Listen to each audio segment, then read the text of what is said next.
I went to the birthplace of Freddy Fazbear's Pizza, saw AFTON at a Starbucks, and nearly drowned in the Green River. Do I have your attention? Great. Have a seat. Grab a snack. Kick back, relax, because I am going to regale you about the tale of me going to Utah in the United States of America.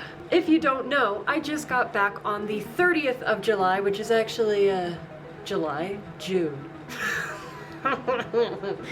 If you don't know, I just returned from a 3.5-day long canoeing trip in Utah, and it was, an experience. And I will tell you all about it, from beginning to end. And I've told this story to friends and family at least 7 times, so I have it rehearsed and memorized by now, so hopefully you guys will get the shorter, more condensed version of it. That's the goal. So once upon a time, my older sister Azza, you all have seen her on the channel if you've been around long enough. She's played games with me, she's done a couple food challenges with me, she edits my fan mail and Phasmophobia videos and some other things too, so her presence is everywhere on this channel. But my beloved older sister invited me to go on a canoeing trip with her and her boyfriend's family, all lovely people. We went up to Utah, in Moab, Utah to be specific, and we decided to go on a 3.5, approximately, day canoeing trip on the Green River. Now, don't get me wrong, it was fun, okay? It was fun. But first, before we even get to the river and the water and the wind and the devastation and the millions and millions and millions and millions of overly friendly bugs that I met, let's begin with the easier part, where we're simply leaving the state of Arizona and driving up to Moab, Utah for our destination. It was like an 11-hour drive.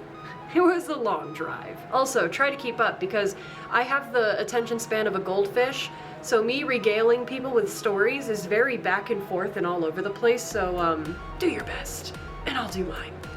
Okay, we're leaving Arizona.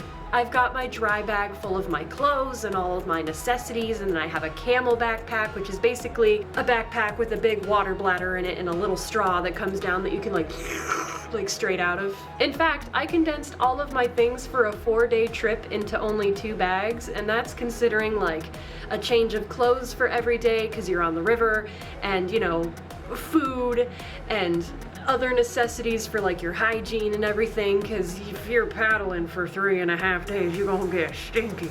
Attention span of a goldfish. Suddenly we're leaving Arizona, and then I backtrack to me packing. So we leave Arizona. The drive is long. You know, it's pretty exciting, Arizona. You see a lot of desert, a lot of cacti, a lot of saguaros, and then you get to Flagstaff and the saguaros turn into pine trees. Like you blink and suddenly there's pine trees. They just come out of nowhere. Like it's really scary how sudden the pine trees show up. You literally miss the segue if you blink. We make it all the way up to Flagstaff, and our first stop is at the Flagstaff Mall. There, that's better. Okay. All right, now I'm not glowing and blinding everyone. Okay, anyway, we stop at the Flagstaff Mall and we get some food because, you know, it's been quite the drive, 2-3 hours. So we stop for lunch, we get some food. I got like 2 of these gigantic slices of pizza, which I didn't get a picture of, which I'm kind of sad that I didn't get a picture because it was a really big pizza slice. But I got 1 pepperoni slice and 1 cheese slice. You probably don't care about these details, but I do because it was some really good pizza. So we make it to the Welcome to Utah sign, and I requested that we stop so that we could all get pictures, because who doesn't want to get pictures by the gigantic Utah Life Elevated sign? I mean, it's a really big deal. And here's the comical part, right? Because we're taking pictures in front of the Welcome to Utah sign, I handed my phone to my sister's boyfriend so that he could take pictures of me and Azza together. And as you can see, he had a little bit too much fun with my phone. I saw that. And now it's on the internet for everybody. Got him. You thought you could get me. I got you back. Ha! Ha! After his wittiness, we took our pictures in front of the Utah sign, and then we turn around and we're like, man, where's the Arizona sign? Like, cause you know, the other direction, it should say welcome to Arizona. And like, you're looking at the Utah sign, it's like huge. It's like a billboard. And then you turn, and then you look across the road, and you see this tiny little sign that's like this big. It's like probably about the same size as like a miles per hour, like speed limit sign that you see on the side of the road. It's just this little tiny square with a little cactus on it. And it's like, hi, welcome to Arizona. Just this tiny little, just this tiny little sign. So like you look over and you see Arizona that's just chilling over there. It's like, hey, yeah, we're Arizona, whatever. And then you turn around and Utah's like, welcome. Come one and come all to life elevated Utah. Welcome to Utopia. It's like such a comical difference. I was like, wow, Arizona, you really gotta step up your game here because you're looking a little sad. So I found that very funny. Also, ignore my hair. I just got out of a shower, so it's still half damp, and it's kind of just trying to do whatever the hell it wants, and I'm not here for it. Perfect, good enough. But anyway, we passed the Utah sign. It's another long drive to where we're going. We pass through Bluff. We go over this really cool looking bridge over the San Juan River where there's some lodging like places parked like up against like this cliff, like this wall of a canyon. So that was really pretty. But we drive through Bluff and we finally make it to Moab just as it's like sunset-ish, so like 7, 8 p.m. That's the other, okay. Here's a wild thing, and I think I talk about this in one of my videos I take later when I'm in my tent somewhere. But I had this realization that Utah, for some reason, even though it's stacked directly above Arizona, is an hour ahead? I don't know if it's like a daylight savings time thing, I'm assuming it is, but they're an hour ahead. So when it's 9 p.m., you can still very clearly see the sun in the sky. And it is the weirdest thing. I'm like, it's 9 p.m. and I can still see the sun like dipping below the horizon. Like it is not dark out yet. And usually in Arizona, it's like stars out by like 9 p.m., 8:30, 9 p.m. But like over in Utah, they're an hour ahead, so 9 p.m. for them is like 8 p.m. over here, so it's still pretty light out. So that was very strange to me. I was like, well, what is going on? We make it to Moab and we check into this little campsite that we were going to camp at overnight before we actually go to the river the next day with the shuttle and everything. But we found this cute little campsite that we stayed at for the night. But before we actually set up camp, we decided to go grab dinner somewhere. So in this cute little like downtown looking area with like little window shops and stuff and other restaurants, we stopped at a place called Pasta J's. And my God, I had the best pesto of my entire life. It was so good.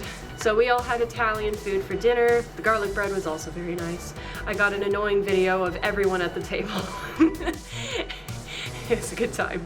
And so after that, we drove back to the campsite, pulled all our stuff out of the cars, camped for the night, pitched our tents. And that was the last night that we had a real bathroom and a real shower for 3 nights. God. Bathrooms with flushable toilets are underrated, like literally. You take them for granted until you go camping for several nights, and I don't mean glamping, I mean camping. Like you're literally just in a little tent and whenever you have to pee, you gotta go squat and do your business. And you're just like exposed to the wild, like anything could come at you and you're just squatting there, It's terrifying, it's terrifying. So bathrooms are underrated, and you will appreciate them so much more when you don't have them for several days in a row. We wake up at like the butt crack of dawn the next morning. God, my hair. Ugh. That looks good. So we wake up at the butt crack of dawn, and we get some McDonald's for breakfast on our way to the shuttle pickup. And we also, this is my favorite part, probably my favorite part of being in Utah. Well, that's kind of an exaggeration, but it's definitely up there. We stop at this place called like the city supermarket or like the city market to get some coffee because there's a Starbucks in there. And I know exactly what you're thinking. You're like, oh, she mentioned Starbucks. Didn't she say that she saw Afton in Starbucks? And yes, I did. And I have photo proof. So you cannot tell me I'm making this shit up because I have photo evidence. So you better listen up because what are the odds that this happens? Okay, hear me out. I wasn't even gonna go in because I'm not personally a fan of Starbucks. I hate coffee.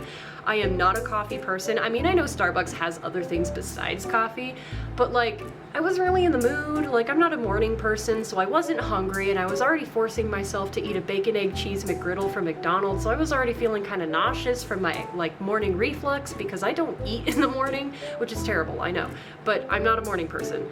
And it was like 6 in the morning. But I finally convinced myself, hey, I'm exhausted. I need something with caffeine in it, even if it isn't coffee. So I'm like, I'm gonna go in, I'm at least gonna look at the menu, I'm gonna take my little emergency $20 bill, and I'm gonna see if I can use it to get something with caffeine in it. Don't even care what it is, unless it's coffee, then I care. But, so I look and I see, oh, hey, look, a matcha green tea latte. I love matcha green tea. And I recognize the name of the drink because it's actually what my mom, goat mom, used to get when we would go to Starbucks. Rarely, but when we did, she would always get one of those. And I remember them being pretty good. So I was like, okay, I'll just get like a grande of the matcha green tea latte, you know, because matcha has caffeine in it. So I was like, okay, perfect. It's not coffee, it'll give me energy, it's got sugar, maybe a little bit of caffeine in it, it's perfect. I love tea, beautiful, wonderful, perfect. Everything's all falling into place perfectly. And then as I'm looking up at the menu, and I've decided what I want, I look over to the right side of the menu and I see this cute little like chalkboard that says like barista's favorites, and I'm like, oh, how cute. Like the employees get to like write down what their favorite drinks are, and I was like, oh, well, let's look. And I'm reading, there's like Jen and like Susie and Lisa or whoever the names were. And then I'm reading through the names and I see one, I'm like, oh, look, there's Afton, and then there's Susan. Wait, hold on. Hold on a minute, something's not right here. I'm like, stop the presses, hold the phone. And I look up and I'm like, maybe I'm just reading it wrong, but no, sure as all hell, it's AFTON. And I'm like, that's an Afton if I've ever seen one. And listen, it gets better, because I look at Afton's favorite drink. And mind you, I decided what drink I was going to order before I even saw the cute little barista's favorite sign. And guess what? Guess what Afton's favorite drink is? Just take a gander, take a guess. I'll wait.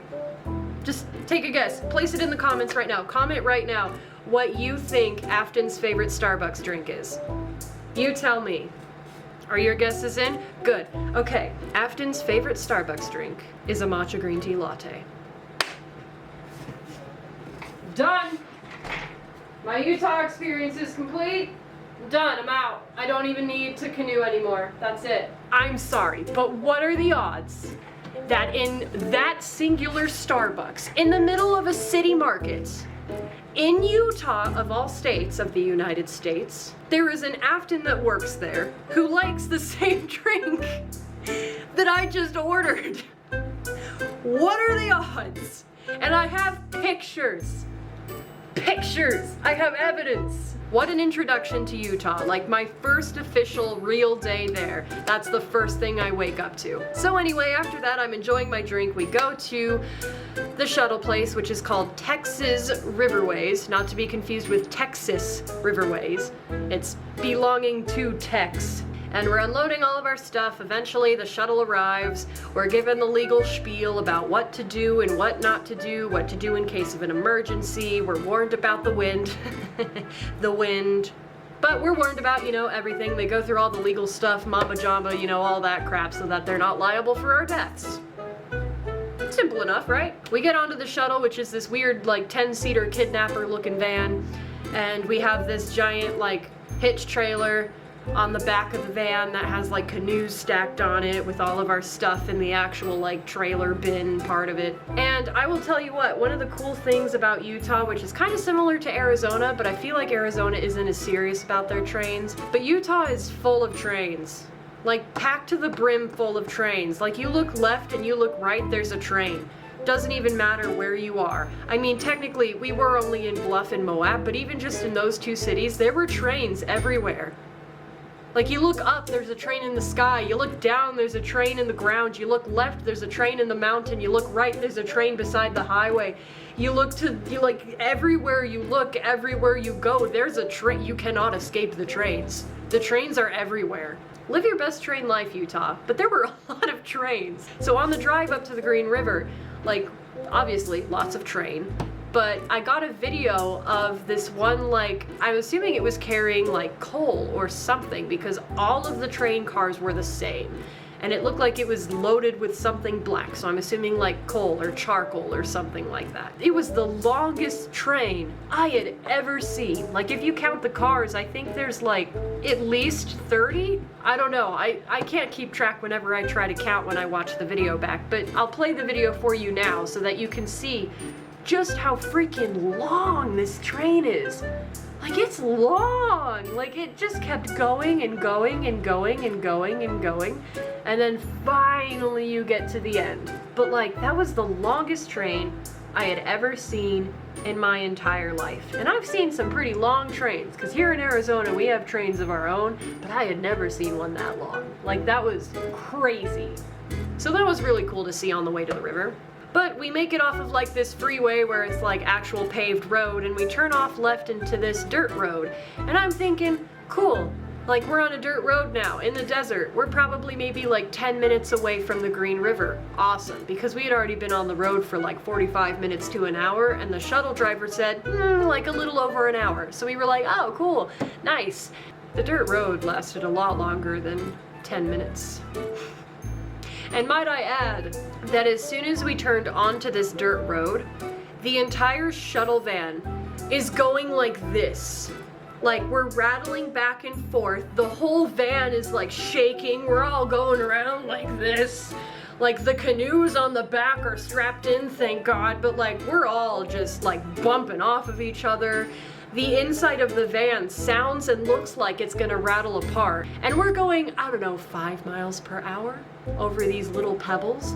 And still, like, the whole ride was at least an hour long. We did see some, like, I believe antelopes. I didn't get a good view of them, but it was some kind of horned deer. So I'm assuming something in the antelope category. So that was fun. All right, so we make it to the river. There's this little ramp that goes like pretty steeply downwards. We are arrived. Look at all that water. Isn't it nice? I'm gonna get you every time. Every time. When you least suspect it. We carried the canoes halfway into the water, halfway on the land, so that, you know, they wouldn't just go whoosh and then, you know, be gone. And I'm a rookie. I've never gone canoeing before, so I was just trusting the process, and I happened to be partnered up with the oldest man in the group, who is really, really nice, and he was the most experienced because he had been canoeing since he was 12. So I was just kind of following his lead and loading stuff into our canoe because I was partnered up with him. So I was in front, he was in back. And when you're sitting in front of a canoe, basically means that you're power. So you're in charge of, you know, forward and, you know, kind of helping wrestle against like any headwinds. And then if you're in the back, you're basically steering, and you're also like assistance to the front person. So packing the canoe is really important because you have to keep in mind like who's in front, who's in back, your weight difference, and also the weight that you're packing. So we're packing things onto mine and this guy's canoe, and I'm realizing we're adding a lot of stuff. My canoe has probably packed at least 60% of the total weight on the trip. And mind you, there are 4 canoes. So, and I have pretty good arm strength. Like, I'm pretty strong. Like, I'm pretty good, right? But like, when you're paddling like 500 pounds of weight on a river against headwinds, it gets a lot harder than you think. The first half of the first day, once we finally pushed off into the water, was great. Like, it was like the honeymoon phase, and it was very peaceful. And might I add the disclaimer that I did not hate this trip. I did not dislike it. Sure, there were challenges, and I will tell you all about them later. But honestly, like, it was, at the end of it, I felt so accomplished and so like euphoric. And like, it was definitely worth the pain and the triumph, because like, the experience of being like in the heart of what Utah is, like, you know, beautiful water, these giant red canyons, like, it was gorgeous. Like, I loved this trip. But I also have to kind of just joke about how messed up some of the stuff was along the way, because Mother Nature, she has a crude sense of humor. She is a jerk when she wants to be. So the first day was actually very peaceful. It was easy. Like, I kind of started getting the feel of how to stay in the center of the canoe, which actually wasn't that hard to get down because canoes are much more stable than, like, say, a kayak or a raft. So we're paddling, I'm in the front, so like the view is just like all around me, like there's nothing in front of me, like it's literally just the tip of the canoe in front of me and then the water and then all the nature. And we saw like herrings on the side of the river, we saw hawks, we saw mountain goats or mountain sheep, I think they were. We saw like a mama and a baby climbing up the side of the canyon, so that was cool. We also saw some like Anasazi carvings in the sides of some of the canyon walls. The only sad thing about that kind of peeved me was that literally on top of and right around those historical carvings were like signatures of like obviously people from the 21st century just going on trips and being like, oh, like Emma X Jacob heart, like 2007, like people just like graffitiing their names and the dates of their traveling like right on the rock that the carvings were on. So I was like, really?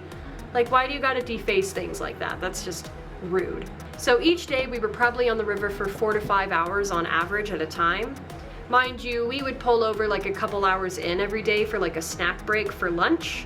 And then at around 4:30 to 5 p.m. we would try and find a place to camp so that we had plenty of time to cook dinner, eat dinner, and pitch our tents before dark. First day we found this really, really large, like sandy island. So we park there, it's beautiful. We start getting stuff out of our canoes, and as I'm unpacking my stuff, I feel this weird sensation of like little things crawling up my arm. And I look down, and suddenly I see that there are 10 to 15 of these tiny little green and yellow beetles about that big, just crawling up my arm real slow. So I'm like panicking. I tried like blowing them off and they don't go anywhere. Like these guys were destined to be on you. The only way to get them off was to physically swipe them off. Like that was the only way you could get them off. So I'm like swiping them off, and whenever you swipe one arm clean, you look at your other arm and suddenly there's more, and you sweep those ones off and then suddenly they're on your back and on your neck and on your hat and in your hair. Like they were everywhere, and we didn't even know where they were coming from, but there were hundreds and hundreds and hundreds of them. And then suddenly we look up towards like the sunlight, and it's just like an apocalyptic moment. You just look up and it looks like it's snowing. There's just hundreds and thousands of these little beetles just like sprinkling down from the sky. It was kind of ethereal and peaceful looking, really, but also terrifying because they're all coming towards you. They're just like fluttering down from the sky just to land on you and become your best friend. And we found out pretty quickly that they don't bite. We're assuming they're not poisonous, at least not to humans, because they were really, really docile. Literally all they would do when they landed on you was crawl around a little bit or just sit there and be like, hey, what's up, man? But we learned to kind of just swipe them off and work around them. It was no big deal. They kind of came in swarms, so like you'd get a bunch and then they'd kind of leave. And then when we got ready for bed that night, looking up at the stars was so beautiful. Like I wish my camera was good, but it's not. But the stars, my God, they were just beautiful. You could literally, there was not a space in the sky where there was not at least a tiny little speck. There were hardly any bugs because the sand was very dry. But yeah, first night, slept like a baby. It was great. My arms were a little bit sore because like I'm getting used to the paddling. Day 2, we wake up, we have some really, really good like cheesy eggs for breakfast. They were so good, oh my God. Hello, we're on day 2. I don't know if you can hear me because it's really windy. But we're on day 2 of the river. We just woke up and we're gonna have breakfast and then we're gonna be on the river again for a few hours. And it'll be fun. And I will check in with you guys when we're at our next stop. The second day of the trip is the day that I deemed Hell Day. Again, my canoe is way overpacked, even more so than the first day. So now we have totes that are stacked too high. We basically created, unintentionally, a giant wind blocker or a giant wind sail on our canoe. So we get into the river and I'm paddling, you know, the first like hour is pretty okay, but suddenly the wind kicks up really, really strong. So I'm trying to fight against these winds.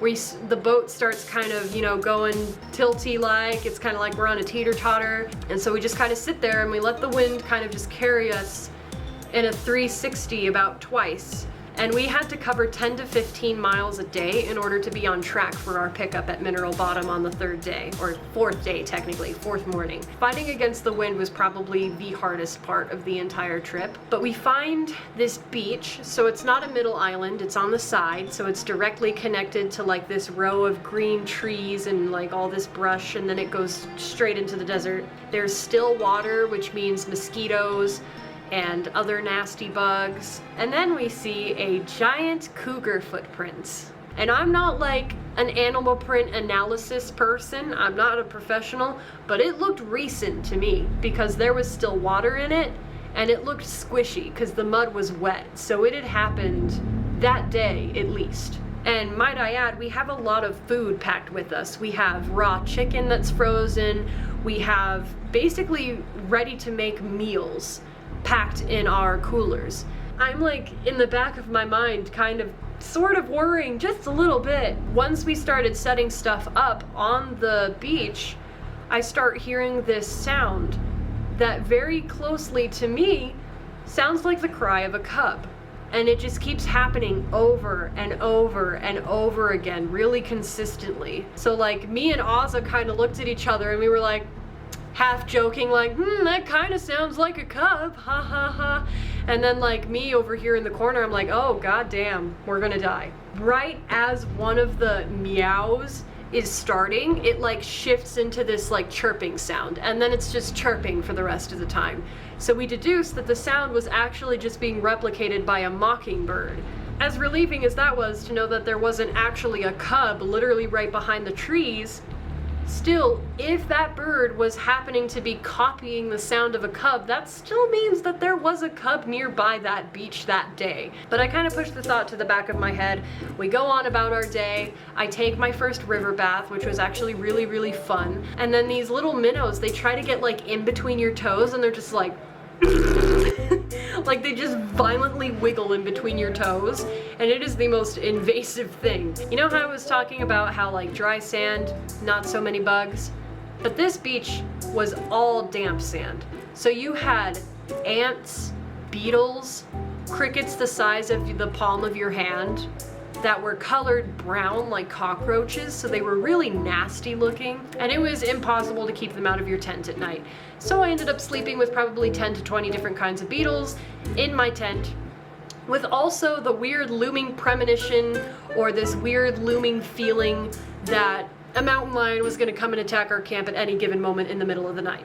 And I woke up probably 3 times that night to bugs crawling on me somewhere, and I would just swipe them off and try to be like, mind over manner, just go back to sleep. I wake up, my shoulder is throbbing because, you know, for the past 2 days, I've been wrestling against winds with all of my might in the canoe. So I finally tell my canoe mate, I'm like, hey, my dude, my bro, this is fun, but like, can we not pack like 900 pounds on our canoe and maybe positively and politely encourage other canoe members to take more stuff on their canoes, because that would be helpful. If you hear screaming in the background, my mom is playing Phasmophobia and she keeps dying, and whenever she does this theatrical scream performance. I don't know why, but it happens every time. Day 3, we had some monsoon clouds, so of course with that came a lot of wind again. So we were wrestling against wind again, but at least this time it was a little less difficult because we didn't have like 3 totes in our canoe that were stacked too high, so we didn't have like a wind block or a sail on our canoe.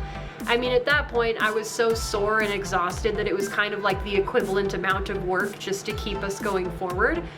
But it was marginally less bad than the day before. We park on this middle island, thank God, because for some reason, I don't know what it is about middle islands, but just knowing that the river surrounds both sides of the island makes you feel a lot more safe. Also, for some reason, islands had a lot less bugs than the beaches tended to have. So day 3 was kind of euphoric because it was like the last full day we had to canoe. It was the last night we had to sleep in tents. Alright, today was pretty easy besides some wind, because in the beginning we had some monsoon clouds blowing through. But then it cleared up, and it was a nice rest of the ride, and now we are at our final stop before Mineral Bottom. In fact, it's about 3/4 of a mile past that corner down there. So we basically made it, and we're camping for the night so that we can enjoy our last night in privacy, and then we'll be out of here tomorrow. We had these monsoon clouds roll in right over our island, so we had this really peaceful rain going on, and it was so beautiful. It was just calm, it was very like ambient, it was relaxing. It was just a nice way to end the trip, because we had had like 3 solid days of just blaring heat and blaring sun. And if you haven't noticed yet, you can see this tan line here. That used to be bright red, because on the first day I was wearing sleeves of like SPF sleeves that only went to here, and I didn't realize that I hadn't sunscreened the back of my hands. It was nice to not have just straight up sun. Like for the rest of that evening we had intermittent clouds, some nice rain, and it was nice. I got some video of it too. Hey guys, I'm in my tent and it's raining. On our 3rd day, we got settled in just in time because now it's raining. My nose is a little red, probably from, oh, there's also cream on it from my face cream. Oops, pardon. But we're settled in at our final camp before Mineral Bottom. If you're wondering why my hair is wet, it's not because of the rain. It's actually because I took a river bath, which is actually really fun. So I got that done just in the nick of time, because now there's rain and wind and it's very cold. So yeah, I got that done. And I'm in my tent seeking refuge from the rain. But it's really nice and calming to listen to. It's a nice way to end the trip, I guess. It's a nice peaceful rain. Hopefully it doesn't get any more intense than this, because right now it's pleasant, but in the future I'm hoping it won't get any more intense than this, because my tent already tried to kind of blow away with me in it, so that was fun. I'm low-key kind of confused as to why only the tip of my nose is sunburned.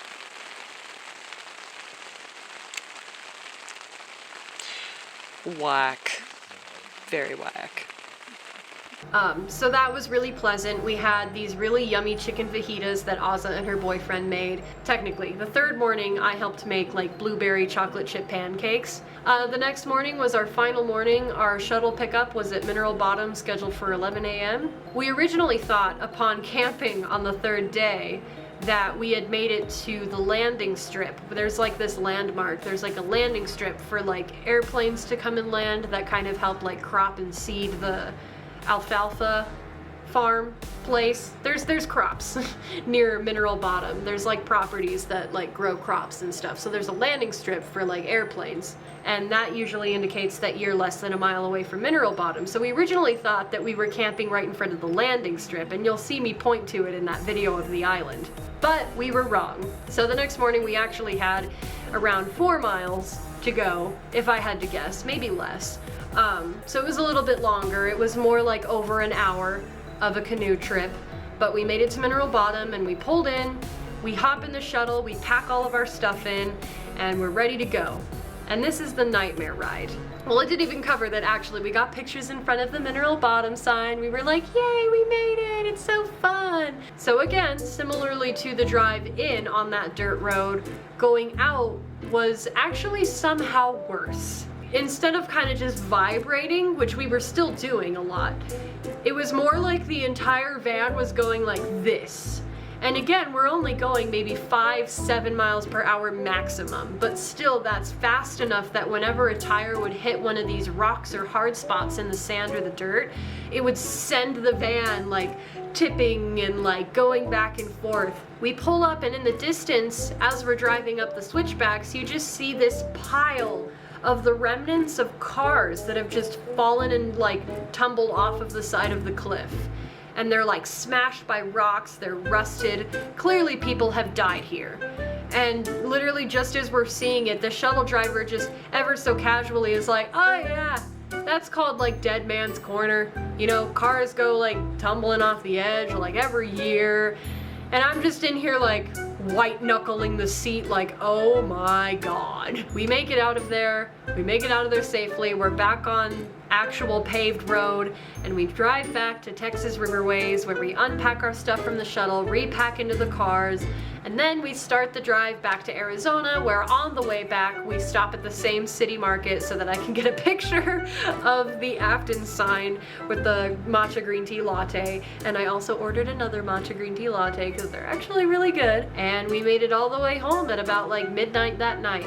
But yeah, so the trip was like really fun. It was very new, very challenging in terms of, you know, adjusting to not having some of the amenities that you take for granted, like a flushable toilet. It was beautiful. It was very like therapeutic to just be unplugged and away from the internet and away from, you know, social media and everything, and to just literally not be thinking about work, but just be like surrounded by nature and stars. And so not too different than Arizona, but like it's kind of like a cousin of Arizona, but very gorgeous. I had a lot of fun, and it was a good bonding moment for like me and the other people on the trip. We all got to know each other very well. But yeah, that's basically it. That's the story of me traveling to the land of Five Nights at Freddy's. Not that I went to Hurricane or New Harmony or any of the other locations like Silver Reef, but I actually do plan on trying to take a road trip up there pretty soon, actually, maybe in September, to kind of scope out those places because I'm a book nerd and I just want to see like what they look like. But that is all, so I will let you go now, and I hope you have a wonderful rest of your day or night depending on when you're watching this. And as always, remember, stay bright because you are a star. Uploads consistently will resume shortly. I just kind of had to adjust from getting back from the trip. I'm getting back into the workload of things. I'm answering emails and just kind of catching up on that right now. So I'm mostly doing behind the scenes stuff, and then uploads should resume pretty quickly. So just wanted to let you guys know that as well, because I know a lot of you are probably missing Weasel Man. I mean, aren't we all? Who doesn't miss that stinky rat man, am I right? But in the meantime, remember, stay bright because you are a star, and I will see you all next time. Goodbye.